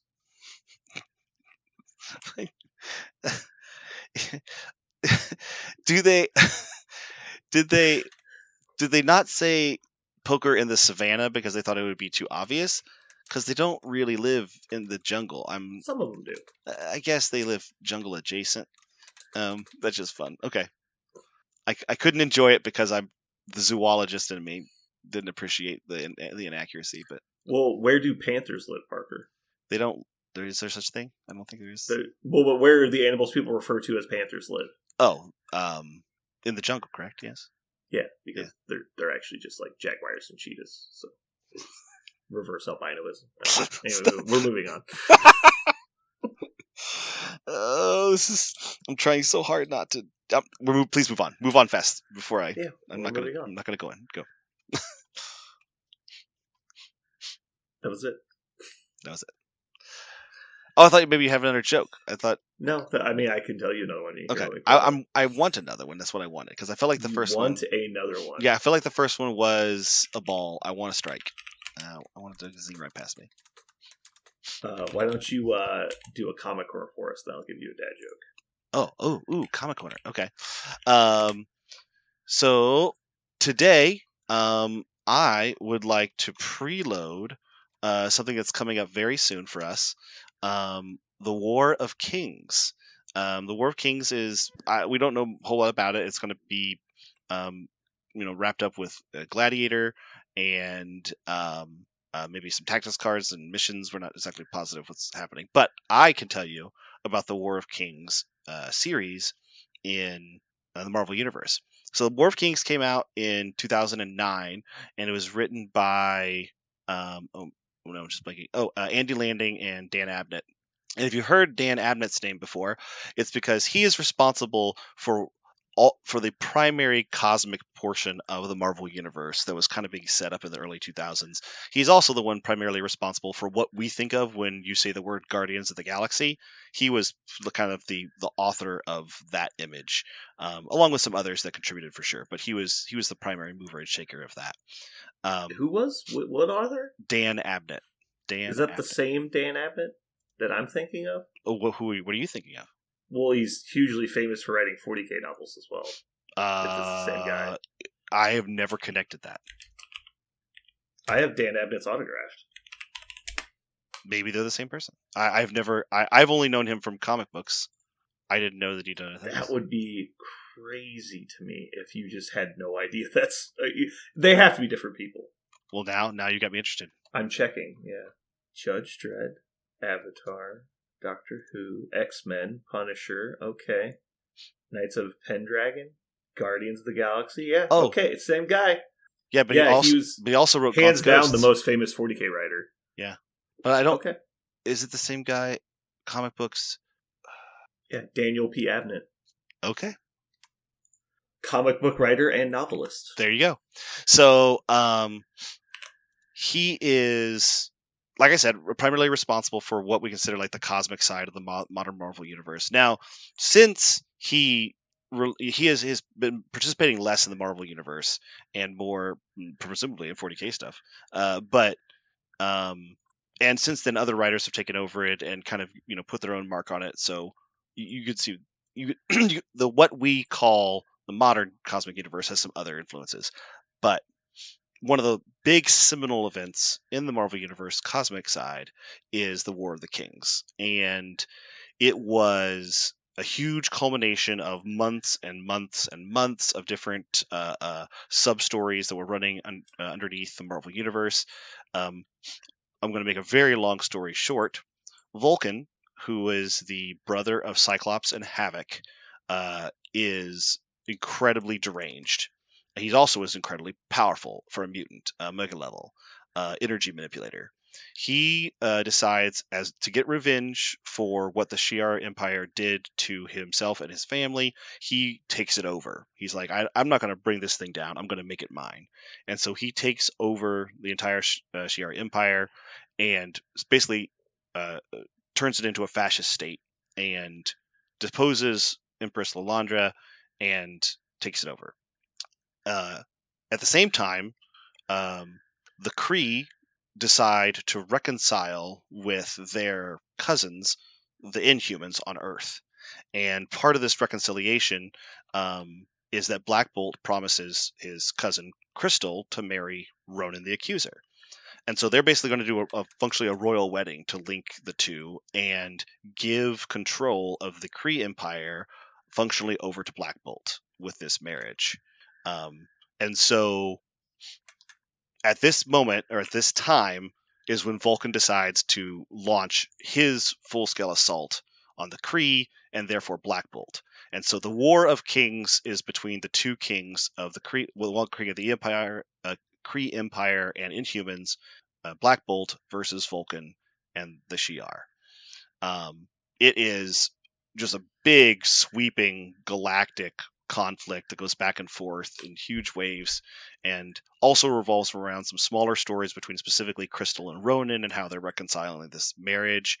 That's entirely political, but is there romance involved in it actually? And also, of course, Black Bolt trying to solve the problem of how does he become a king of two peoples that have been divided by thousands of years and a lot of animosity between them, while he's also trying to fight against a very powerful militaristic society.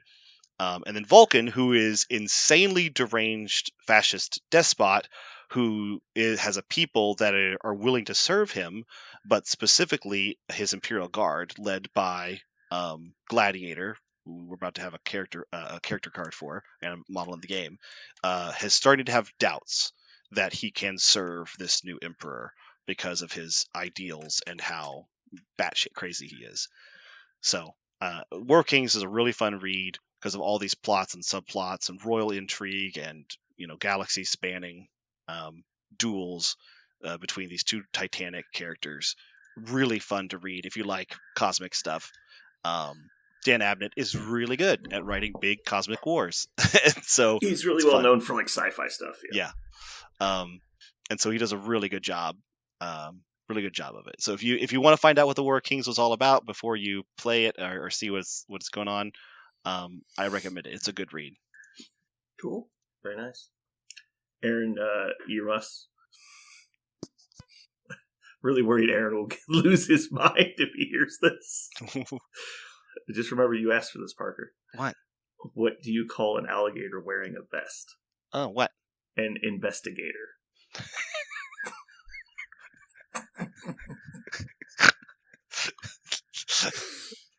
Why? I didn't even try to guess. You walked face first into it. Oh, I wanted it though. That's exactly what I wanted. Oh, that's thank what you you. Wanted. Good. I'm glad you got you. it. Aaron was spared. Aaron, you missed a gem, really. But would you like to hear it? No, he doesn't. He doesn't want to hear it.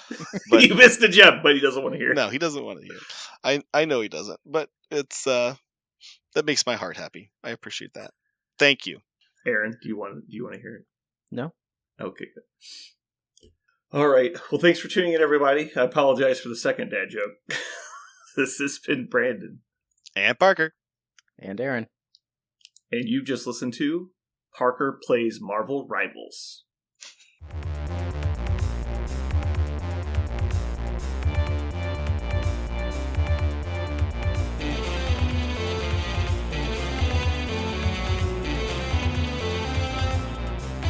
So what are we going to call this thing? I got it. Okay. Incredible, new, fantastic, astonishing, mighty, original, uncanny, sensational podcast. I'm just going to put down Infamous.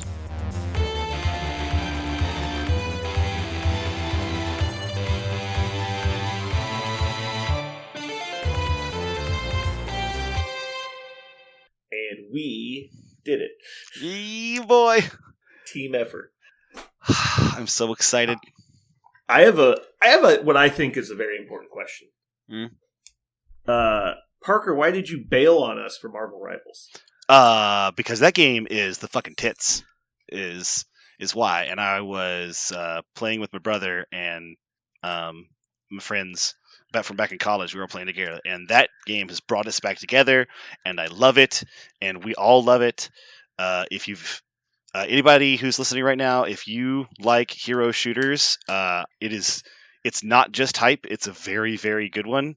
If you like Marvel, it's also very fun because it's not just a little Marvel, like they just skinned a hero shooter with Marvel. They spent a lot of time making sure that Marvel Comics and a little bit of the MCU is just dripping all over it.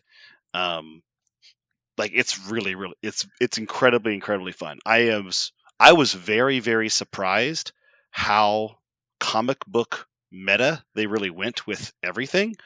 Like they didn't have to, right? They could have just, skinned some, like Marvel versus Capcom. There's, Spider-Man skins and he whips around the screen, but you never really care to know anything about Spider-Man. They go deep, deep, deep into the lore for the characters, for their dialogue between each other, between matches. You can walk up to an NPC at the beginning of every map, and they'll give you a 100% legit like Marvel Comics reason why you're about to do the mission you're going to do, like escort a thing or capture a thing. A lot of it is part of the whole Marvel Comics multiverse, so it doesn't necessarily exist in 616, but it's all directly related to stuff in canon. It's super cool. For a fan, it's really fun because you see all these Easter eggs everywhere, literally on every surface.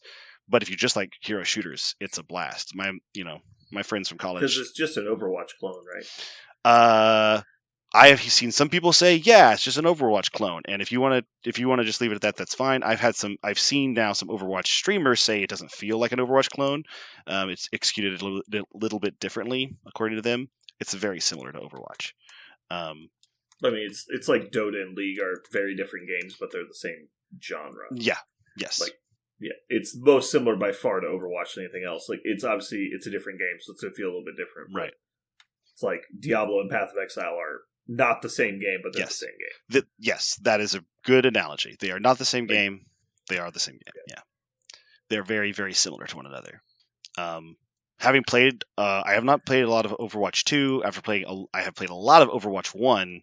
And I can tell you that my skills, quote unquote, that I had in Overwatch 1 didn't help me at all in this game, really. It's just, it is a brand new game with, brand new feels, so to speak. But the core gameplay, the pursuits, a lot of that is very similar. So if you've played a hero shooter, then you'll be able to start this game and be able to go, oh, I'm supposed to escort a thing, and I stand next to it and it moves, or oh, I'm supposed to capture a point. I need to make sure nobody's on it so we can score it. Like that kind of stuff is very similar. But that's about where the similarities end. I could go down a rabbit hole with this game. It's very, very fun. I expect it's terrible. Go ahead. I heard it's terrible. Aaron, what were you gonna say? I was just gonna say, is it PvP? Yes, it's all arena hero fighting. So you can you can just set up the game against bots if you just want to play against bots with different difficulties, and you could set up a whole match, with 11 bots and you, or you can, hit the button, it'll drop you right in with enemies, other players. Yeah, it's a battle arena game, so you're playing. So is it like Fortnite? No. So those games are like, you have one life, you're trying to be the last man standing. Yeah. This is, you're in a team with 5 other heroes or / villains, and you have an objective, the other team has either an identical objective or a similar objective. Like maybe there's a cart in the middle of the field that you're trying to push back and forth. It's either mirrored or asymmetrical. Right. Like it's always like you're trying to accomplish the same goal or the opposite goal. Yep. 6v6. So you can win by playing on the objective and doing a really good job of pushing them away, or just, of course, killing them. As soon as you kill somebody, there's a small respawn timer, and then you come back at your base and you get to run back out and fight some more. One of the things that a lot of people who are Overwatch players say that's very different is they wanted you to be able to feel like you could play superheroes in this game, and so they didn't want to make kind of things. For example, Iron Man flies, right? Like that's what he's supposed to do. But in other hero shooters, flying would be broken because it's primarily 2D, right? It's there's a little bit of multiple levels in an arena, but you're jumping just a little bit off the screen, off the bottom of the ground. That's the best you can do. But in this one, like Iron Man flies, like Storm flies. So making characters that fly and also not making them feel overpowered was this really awesome balancing act that they totally nailed. Spider-Man swings, and so he can just like swing around on his webs, and it feels just like playing like one of the Spider-Man. If you ever played like the Spider-Man on PS. What was it, PS2 or something like that, the old school Spider-Man game, it feels just like that. And if you were like, what if somebody's playing like a third-person shooter while they're playing the Punisher, right? And I'm playing Spider-Man, I'm basically playing like a fighting game, like a 3D fighting game while he's playing a shooter. And it works somehow, and it's very, very fun. Why can't Magneto fly? I don't know why. And he does like hover above the ground, of course, right? He doesn't like touch the ground. It's thematic because he doesn't actually. Yeah, there's no difference, right? I guess they went with that because like he doesn't have incredible control over his flight. I guess is the thought. I don't know. He has more control than most people have over his flight. I don't know, but they decided they decided force in every direction. Yeah, they decided to only do 2 flying characters, and Magneto's not one of them. I thought of you when I tried Magneto out because he is really fun, and I think you would like him.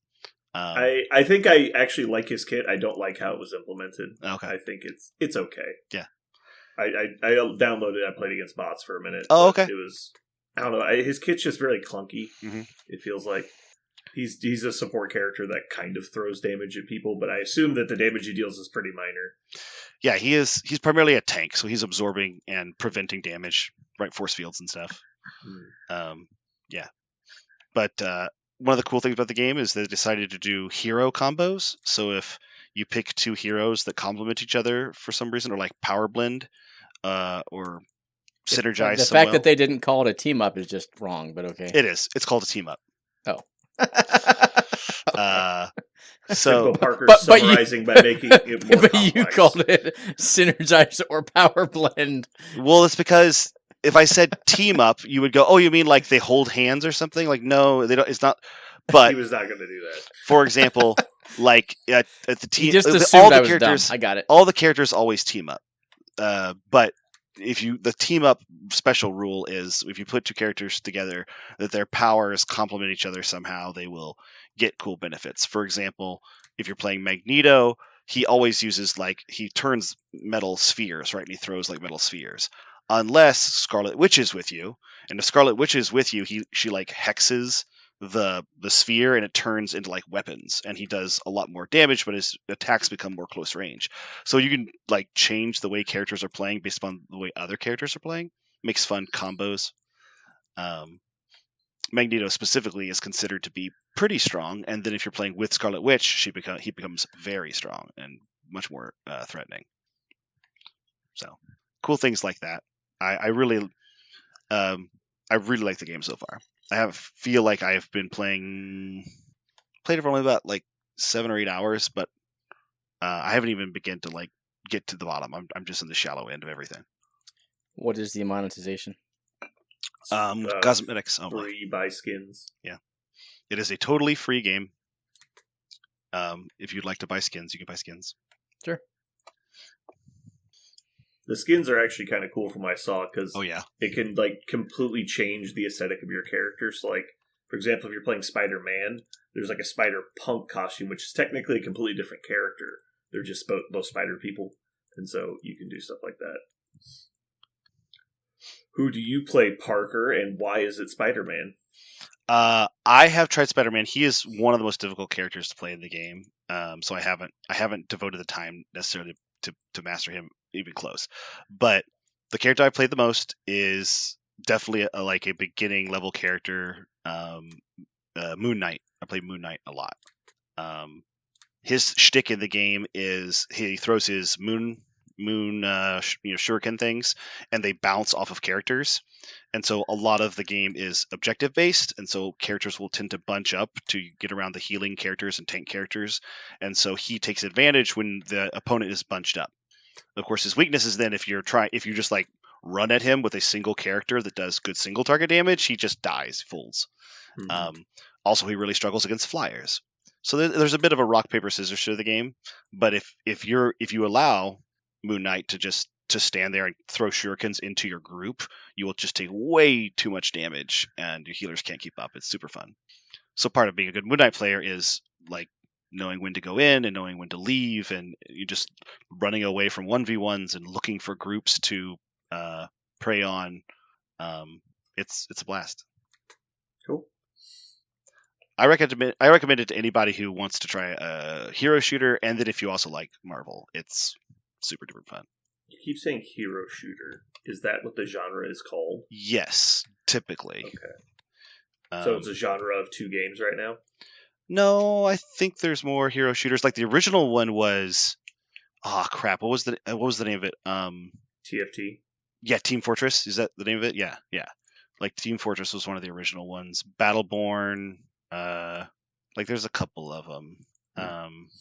Yeah, anyone where there's like different roles and it wildly affects I don't know. what you're doing. I guess that's technically Valorant. true, but like That's another one. Yeah, Valorant I think is one. I don't know if I count TFT because that was just a generic class. It's like you're just playing a tank.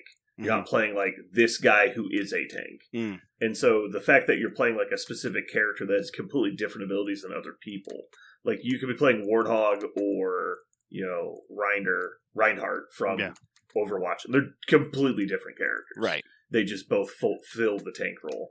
As where in TFT, it's like you're playing a heavy or a medic or whatever, and it just is very different. So they might be in the same category, but like I would consider them very different games. Yeah, I think a lot of people consider Apex Legend a hero shooter, even though it is also an arena where you're just last man standing kind of thing. So it's so there is some, I think, overlap in ways they've blended or changed the formula, but it's very much in the same vein as Valorant or Overwatch, Battleborn. That style, that era, that genre, subgenre, I guess, of hero shooter. Yeah, I played a decent amount of Overwatch, but that was mostly because I had a group of friends that was playing. One of the things I like about the game as well is that it's game length is much shorter than Overwatch. So I say much; it's about a third shorter. So you can just play more games. Like getting to getting to your spawn and then getting back to the area where the fight is happening is 10-ish seconds as opposed to maybe 15 to 20 seconds sometimes. So the game is just maybe less than 10 some in a lot of cases. The game just feels like you're getting in the action faster. You spend a lot less downtime. There's just very little downtime. Yeah, there definitely could have been some of the old move the payload missions in Overwatch where you could get bogged down and like on a corner and for like 10 minutes it's just not moving. Yeah. And then both people are kind of like walking one at a time from very far away. And it's just very slow paced sometimes.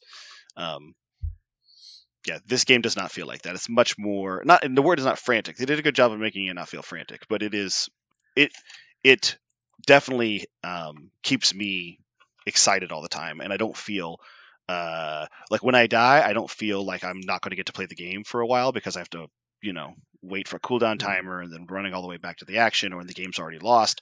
Like I'm going to get to play. So I appreciate that. I've talked about it a lot though. I really like the game. On television news, I don't even know if I can talk to either of you guys about this. Well, I know I can't talk to Aaron about this because he doesn't watch anime. But Brandon, have you ever watched Frieren? I have not. It's on my list to watch. Oh, it is? Okay. I know about it. I think I'm on episode, I want to say 9 or 10, and it's been very interesting. You know how one of my favorite things is shows that take a different look at something, like they just take a different tactic. It's like, I wondered if we'd did a show about this and did something very different. It feels different than most anime I've seen because of how it starts. It starts a very interesting style. I know you don't like spoilers, so that's all I'll say, but I'm excited to talk to you about it one day. I'm enjoying it.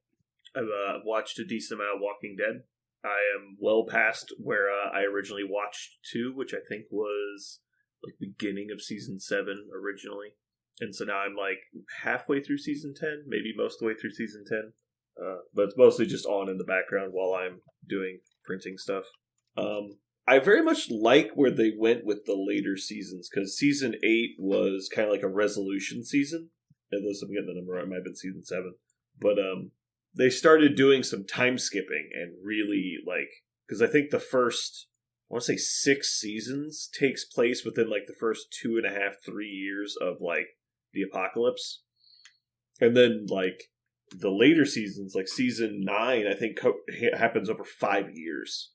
And then season 10, again, there's like another 3 years have passed during that season. And so it's very cool to see like how they do stuff over long periods, and I like that a lot. The show, like the plot of the show has gotten less suspenseful, and so I don't know, maybe that's why people don't like it so much, but I enjoy the prolonged aspect. Although there's still some bad writing. I really hate the trope of plot armor. It's like, if you're going to have somebody actually have plot armor, at least write as if the person isn't in constant danger that they shouldn't be able to escape.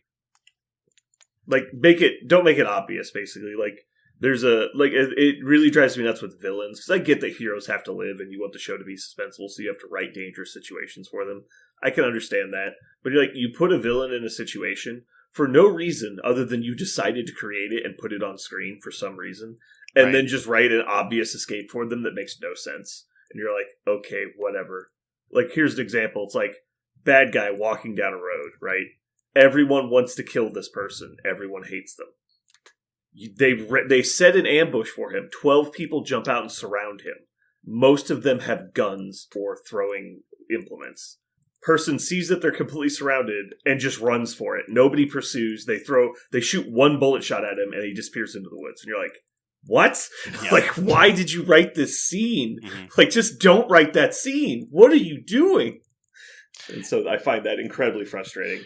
Do you think that happens because, like, a producer got involved, somebody who wasn't a writer, and just like, oh, what if this happened? Well, what if this happened? What if this happened? I think it was an attempt to fill airtime. Well, we have to have some, like, conflict. And so write a scene where there's some mild suspense. You're like, but then they did a terrible job at it. Mm-hmm. And then there's other scenes in the show, like so just for continuity's sake, like, there's scenes in the show where, like, they get ambushed by one person and they just surrender. Because, like, oh, I don't want to get shot. You're like, well, why did that? Like, there's no consistency. Like, that's just not how that would work, right? Like, if you got 12 people, guns drawn on somebody, and he, like, runs 10 feet to the tree line and manages to escape, it's like, no, like, that's not going to happen. Like, or the same thing, like 2 people are in a standoff. There's like 12 people on each side, and one person opens fire and everybody starts shooting. It's like only one side takes casualties. I'm like, okay, this is really annoying. like you can't tell me 12 people open fire on a group of other 12 people with guns and nobody hits anything. Like, oh my god. Did you do any research to figure out if it was the original comic book that had that plot line in there and they were just sticking to the comics, or if they amended it for what you're talking about? Well, but regardless, in a screenwriting situation, you can fix it by making it more realistic. Like, well, when we have them stand there or ambush him, they'll be at a further distance, or he'll have more cover, or we'll have a distraction happen. You can write it to be better than that. Sure. It was just felt really lazy and phoned in. And I don't think the comic book went as far as season 10 did. But I never read the comics, so I guess I can just check real quick.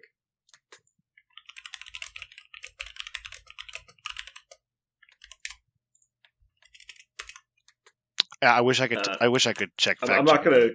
Yeah, I'm not gonna continue looking it up because now I'm worried I'm gonna get spoilers because I started checking. I'm like, this looks like it's gonna tell me something I don't want to know. I was gonna say, I wish I could tell you, but I have read.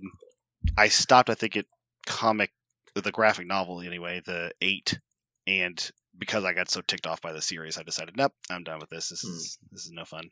But well, I don't want to risk spoiling it for anybody else, so I'll just leave it alone for now. okay. Once it's completed, we can talk about it more.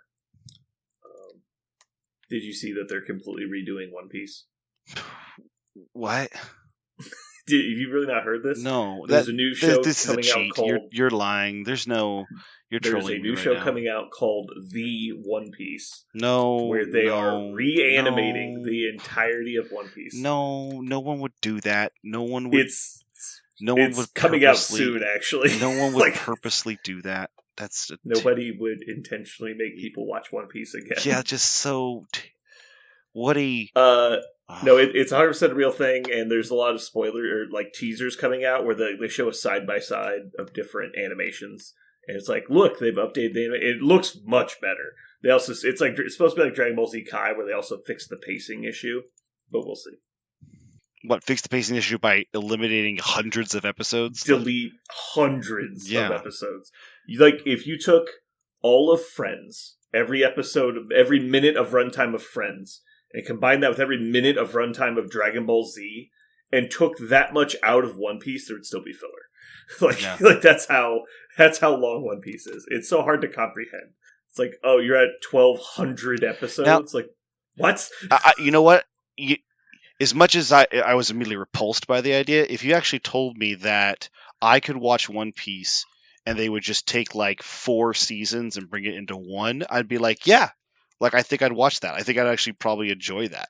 Well, more importantly, the hard part is for people to get into it, because if you just skip way ahead, then you're not invested in the characters. You don't understand what's going on. Precisely, yeah. And so you can't really do that. You need a synopsis of some kind. Mm-hmm. And if you start from the beginning, it's literally written for children. So it's painful to watch, and the animation is terrible. And so it's just really hard to get past like the first 3 or 4 seasons. And even then, you really have to get to like there's cool parts, but again, it's like 1 in 10 episodes is worth watching for an adult. And then you get to like the 500 episode range where the show gets legitimately interesting, but there's still enough problems with it that you can't. It's really hard to sit through and actually enjoy. And that's like the Marineford arc. Modern quality anime television is so excellent that I can't go back. Even Frieren, as much as I'm enjoying Frieren, it's so far away from like the quality of JJK. It's so far away, it's not even in the same vicinity. It's not even the same solar system. It's totally different. And I'm okay with watching Frieren. I actually appreciate a lot of the things about it. But it's so far away from what I would consider to be a really strong show. It is crazy the differences between like quality and low quality anime. Mm-hmm. And like you sit down to watch like JJK or Overlord or something that's like really entertaining, and then you go and try and sit down and watch Naruto, and you're like, what the fuck? Like, this is not even... And one is, like, widely popular compared to the other one, and it's not the one you would think. And you're like, what the fuck? It's just very, very surprising.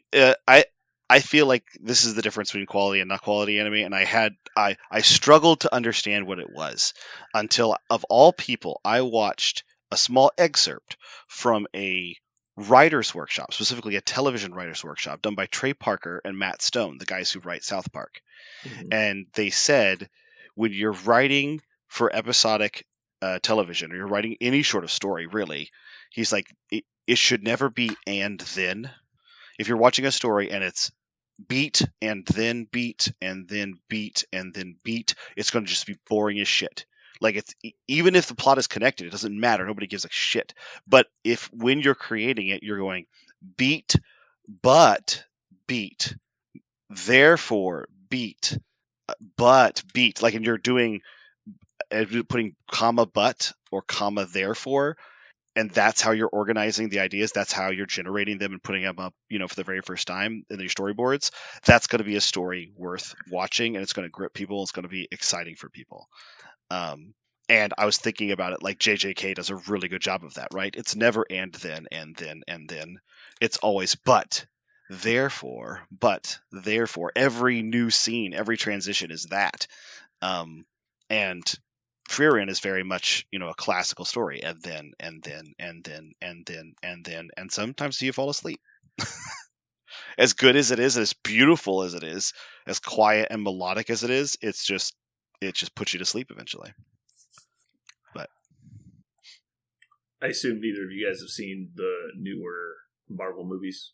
the what? The newer Marvel movies that came out recently. I saw Deadpool and Wolverine. Okay. What? There was Venom 3 and Kraven have come out. I actually kind of want to see both of them. I was told, you know what? I'm not going to say a damn thing. I can tell you just objectively that Kraven the Hunter is officially the lowest box office Marvel movie ever to come out, beating Madam Web with $11 million opening weekend. Yeah, I have heard from 2 people that both of those movies were hot garbage. I don't know. I have reasonably moderate hopes for Venom 3. But I know what its ceiling is because I've seen the first 2 Venoms, yeah. And so I know what I'm going into, which is why I wasn't killing myself to go to the theater. And then Kraven, I just think might be better than people think it will be, but we'll see. What I was told about Venom is, now the person who went and saw Venom is a cinema watcher that I trust, and he loves popcorn cinema, right? He hates that Marvel is always disallowed to be part of the conversation as strong cinema because it's made for popularity, right? He thinks that a movie can be made to be enjoyed and not high art, and that is a kind of art. And so he really does appreciate those things, which is why I generally trust him when he comes out of one of those pop culture kind of movies and he just is like, that was unbearable. And so I will watch it, but I'm definitely not going to a theater to do it. I'll watch it. Well, did he like the first 2 Venom movies? I imagine probably not. He really liked. He did like the first one actually because he loves Tom Hardy. He also loves Tom Hardy, and he liked the first one, and the second one he said was fine. He was disappointed by Carnage, but he also loved from the comic books. But he said it wasn't like the worst. He said he just felt like Venom. I didn't ask him to elaborate. I was like, okay. I was like, really? He's like, yeah, he could have if I asked him. I watched Morbius and that movie sucked. Yeah. But it wasn't unwatchable. It was just not good. Yeah, he said his words were, I was surprised how much I couldn't like it. he said because he always goes into those movies with a wide open mind. He hates it when people dismiss pop culture popcorn movies. He hates that. Mm-hmm. So we'll see. Maybe I'll be able to see something he missed, but I don't think I'm going to go to the theater to find out. Yeah. Maybe we can find a drive-in double feature. Yeah. I was quite satisfied by Deadpool and Wolverine. So I'm going to let that marinate for a while and not get it spoiled by something. We'll see. Off topic. You're out for D&D this week, right? I'm just confirming. Yes, I am. It's holidays start this weekend for me. We need to figure out what we're doing next week. It's going to be a busy Wednesday. Oh, yeah. What day is that? Well, it's a Wednesday, so normally we podcast. Then there's a couple other things happening that day. Most importantly, the Chiefs are playing. Oh, that's right. The Chiefs are playing on a Wednesday. Is it home? Are you going? It is a home game. Shit. I will be going. Shit. No, sorry. It's not a home game. I will not be going. It's the Texans game is the next game. Is the final home game of the year. Aaron, do you want to tell them what else is happening next Wednesday? I think I finally get to have sex with my wife for the first time in a couple weeks. What else? Oh, that's all I give a shit about. I don't know. Well, okay. It's Christmas Day, right? It is Christmas Day. You found it. We got there. So, are we recording on Wednesday still? I am obviously a yes, but if not, we need to find another day. I will ask. I always do Christmas Day at my house, so I will not be out of town. I don't think there's a huge reason why not, other than just generally being with my family on a Christmas Day. But because they're still going to need you at 9:30 at night. That's what I'm saying. Okay. I can't think of a really good reason why not. But I should run it up the chain first and just be sure there's not something I'm not thinking of. Especially once you spent the last 6 hours watching football. I mean, like they really shouldn't need you at that point. It's Christmas Day. If it was Christmas Eve, I'd say there's no way. But Christmas Day, I can't think of a reason why not. Okay. The children will be probably preoccupied with all the shit you gave them. Yeah. Well, it's like you said, not at 9:30. They're asleep. Like they're done for. But Christmas Eve is a lot of stuff goes down. Christmas Eve. Post kids go to bed. I don't know what you're talking about. I can't think of a single thing that you would be doing. Spoiler alerts. Oh, speaking of that, I think we can talk about this on this cast. If there's anybody listening under the age of 8, what are you doing listening to this podcast? But if earmuffs, Santa will know if you don't earmuffs. Yeah, it happened finally. My daughter walked into my wife's office at the end of her day, and she said, "So, I know about Santa, and I know about the elves because we do the elf on the shelf thing." It's like, I know about the elves. What do we want to do about this? It's kind of how she said it in front of my wife, and she's like, "Well, we can, do you want to keep participating or do you want to help? Like, you could help us like move this elves, and you could, come up with ideas, and what do you want to do?" And she said, "I don't want to help." And I said, "Okay." And so my wife's like, "Well, it's still important to Regina that she still very much wants to participate in it." I said, and she's like, "Do you want to participate in it? Do you want to keep getting things from Santa?" She goes, "Yeah, I think it's fun." It's like, "But I know now." And we're like, "Okay." So she's in on. She just wants you to know that she knows. Yep. But she's also not going to be privy to any conspiracies. Right. She's not. She also this year for the very first time asked Grandma if she could go shopping for us. She didn't want us to buy gifts on her behalf anymore. So this is the first Christmas that I didn't have to buy extra gifts because the kids bought them with Grandma and their own money. They refused to take our money, which is pretty cool. So yeah, this is the first of many Christmases my daughter will experience with less magic, but had to happen eventually. Aaron, do you remember what age your kids recognized? Yeah, both of them. It was when they were in 6th grade. Wow, they lasted a while. Yeah, we were pretty good parents. Both of them, and they were both devastated. Were you in the U.S. when this happened, or were you foreign still? Yeah, we were in the U.S. for both of them. That's pretty amazing. Because we decided they could not go to middle school and be the kid that didn't know. Oh yeah. I would say usually it gets ruined immediately. Yeah, we had to tell them. School. In 6th grade because we didn't want them to go into 7th with it. Well, that's actually really. But what Sarah and I found out is that you can't. We couldn't stop them. Like we would have had to take her out of school and homeschool her. Like the kids were. Yeah, because the kids will say it. Yeah, the kids. But you don't want to be the kid that believed in Santa and all the other kids make fun of you for it. Yeah. So I think that's probably a good way to go about it. Like sit your kids down and be like, hey, don't tell other kids, like don't rub it in on them, but like also don't get got. So yeah, we never had to have, like I said, we never had to have the talk. But of course, it's also Cece. Cece's she's that girl where she's like, I have discovered this, and I want to make sure we're all perfectly aware of the situation. Everyone aware? Okay, moving on. That's her. But they were devastated, huh? They were. How did your kids make it through with earmuffs on like that? How did they not get it spoiled? We have naive kids. I don't know what to tell you. kids, la la la la la la la. I don't believe you. Yeah. My parents said it's real. You're a liar. Aaron's just a very good liar. I don't know why you think this is hard to believe. Yeah, maybe. My daughter is massively skeptical of all things, so it doesn't surprise me. You also hire people to break into your house, and it becomes a lot more believable.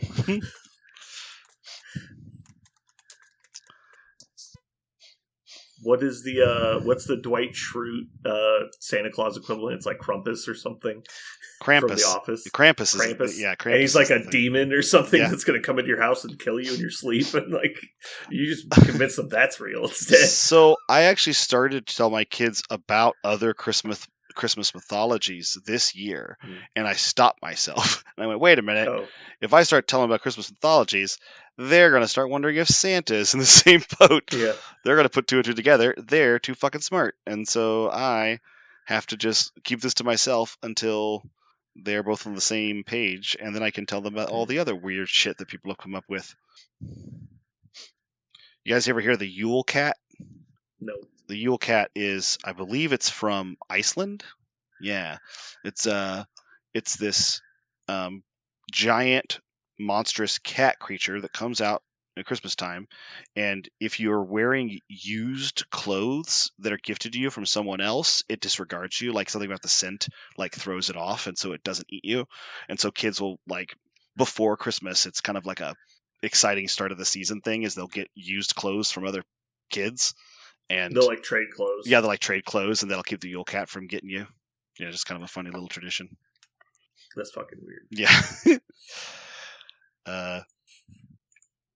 There's another one from Scandinavia, I think Scandinavian folklore, where it's a crone, like an old woman, has these like 8 children, and they're basically they're like hobgoblin creature things, and they come one at a time, like 8, it's 8 days of Christmas, 9 days of Christmas, however many there are, and so after Christmas, they come and visit your house one at a time, and you have to treat each one differently. So every night, the kids like do something differently to prepare for this new hobgoblin thing that comes. And of course, if you don't prepare for it, it tries to eat you or something. So Yeah. it's just kind of bizarre little Checks traditions out. for kids.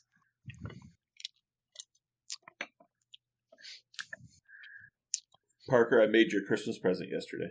Oh, thank you. It's garbage.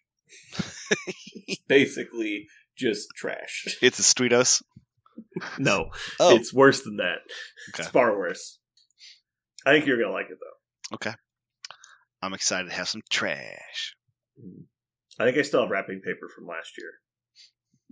I saw a video of a guy making fun of his girlfriend because she went out to buy wrapping paper for Christmas. So she comes home and she's just standing there holding the tube, and he starts recording her, and he's like, "I can't believe you've done this." And she's like, "I didn't know.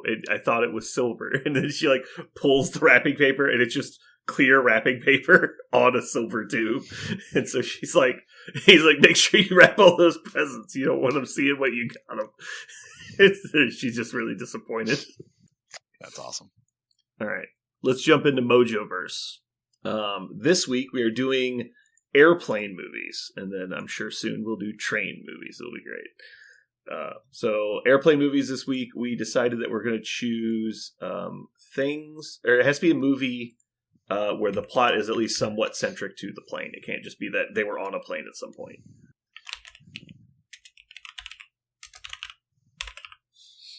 Okay.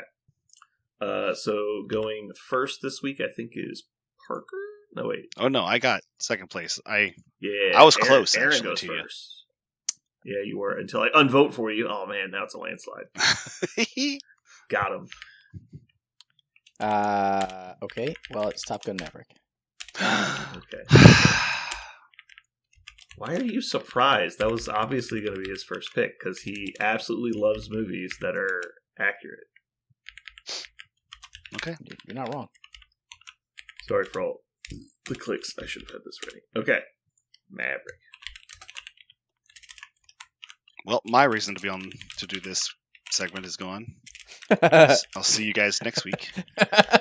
Hey, you know what? If you had gotten less votes, you would have gotten to go first. That's not wrong. That's why Aaron intentionally bombs. That way you can go first the following week. Mhm. It's your turn, Parker. I'm going to go Despite with, your depression, you still have to pick something. I'm going to go with the first Top Gun because that started it all for me too. Top You Gun. don't get it back. But I putting want that one bottom gun here for you. too. I know you did. I actually flew to planes in that movie. That should count for something, right? Ooh. Did Wait, you fly up F-14? No, I flew the MiGs. Oh, wait. Nice. You flew what? he was the bad guy. The black You planes that they have in the original Top Gun are Yeah. actually U.S. T-38s. They're trainers that we use for our soon-to-be fighter pilots. They just painted Oh. them black and gave them stars. And I flew the T-38 extensively. Really? The Nice. Russians weren't heavily involved in the film of Top Gun? Surprisingly, That's odd. yes. I remember they specifically didn't use the term Russian or Soviet at any point in the movie, Nope. specifically to not rile them up. It was just the enemy. Yep. Mm-hmm. Yeah, there's no reference in any Top Gun to who the bad guys are. Okay, so I knew what the Northrop T-38 Talon was my whole life. I never put together they just painted one black and put a red star on the way. I never More than one. There were 6 of them, but yes. I know. I don't know how I didn't recognize that. Parker, I have some bad news for you. Are you ready? What? Clark Kent is Superman. Now I need to know what a MiG looks like. Wow, MiGs look very different in profile. God damn it, I'm a fucking idiot. It's not even close. Okay, well, this is fun. So you guys have left a lot of meat on the bone here by choosing bad movies. All right. No, I'm just kidding. Maverick was definitely on my list. Well, I have to choose Con Air. Con Air is my first pick. I'm going to go with my next pick of... I'm going to ask a vote here. Can I choose Catch Me If You Can? I haven't seen it. A lot of the movies center around planes, and he's specifically the highwayman. Yeah, the Skywayman. Yeah, Skywayman. Yeah. But the movie, he could have been doing a lot of stuff. Other than, I don't know if I think it probably counts, but it's close. I'm going to give it to you in exchange for something else later. Nope. I'm not trading bad favors. We're not doing that. Okay, deal. It's good or it's not. I would say fine. I would say yeah. Okay. Catch Me If You Can. Parker, it is your next go. I'm going to go with let's go outside of combat movies. Let's go American Made. That is a good one. I like that movie. All right, Aaron, your final 2. We're gonna go 2 different genres here. Passenger 57. For the action that takes place in a plane movie, and then Memphis Belle for the historical. I don't know what Memphis Belle is. It's B-17, right? Mm-hmm. B-17. Okay. It's about a B-17 flight. The Memphis Belle. Yep. Okay. You got one of mine. Guess which one? All right, Parker, you're up next. I would like to pull a hard Aaron turn here. One day Aaron asked for Space Cowboys because we were doing westerns and he wanted westerns in space. I believe there is a fighter jet movie in space. It's the best fighter jet movie. It just happens to be in space. I want to pick Wing Commander. Can I pick Wing Commander? God. No, it's not a fighter jet category. It is airplanes. This is specifically airplanes. In the air. Okay. If you said if it was about fighter pilots or jet planes or anything, I would probably give it to you. And honestly, I want to give it to you because it's basically just Battlestar Galactica. Mm-hmm. But I don't think we can do that. We'll save it. We'll do one for where it fits. Okay. Or if you just ever win one, you could pick it. Okay. I pick Wing Commander as my topic. Topic Wing Commander. I go first! For my last one, I'm going to do Dunkirk. Another historical air combat movie. I liked it. I mean, it doesn't just feature air combat. Isn't Dunkirk a boat? No, it's a place that... Is it? It's a place. You guys are killing me. Yeah. It's a place where a number of... I haven't seen it, so you have to tell me if it qualifies. It's a place where a number of British troops were... It's a place where a number of British troops were cut off and stuck by the English Channel, by the Third Reich's army and the Luftwaffe. And so the British Royal Navy and Air Force, led a series of daring raids to try to provide air cover for them and airdrop in relief for them because they couldn't get there by Navy. And so it was this really terrifying... that's not... I appreciate your synopsis. It sounds very all-encompassing. Is it a movie about airplanes? Yes, there's a lot of air combat in it, yes. But it's so the perspective of the movie is from the pilots and people on the airplanes. There is multiple... They look up and see airplanes occasionally? It is... There's kind of multiple stories going on at the same time, but one of them is from the pilot's perspective, and one of them is from the soldier's perspective. Yeah. Right, I'm going to give it to you. Okay. There's so many good ones left on this list. I don't know how you guys picked all weird ones. I have to go Air Force One. It's just like I thought that would be first off the board, honestly. Man, there's actually a lot in this category because obviously the historical aspect gives you a bunch of other options as well.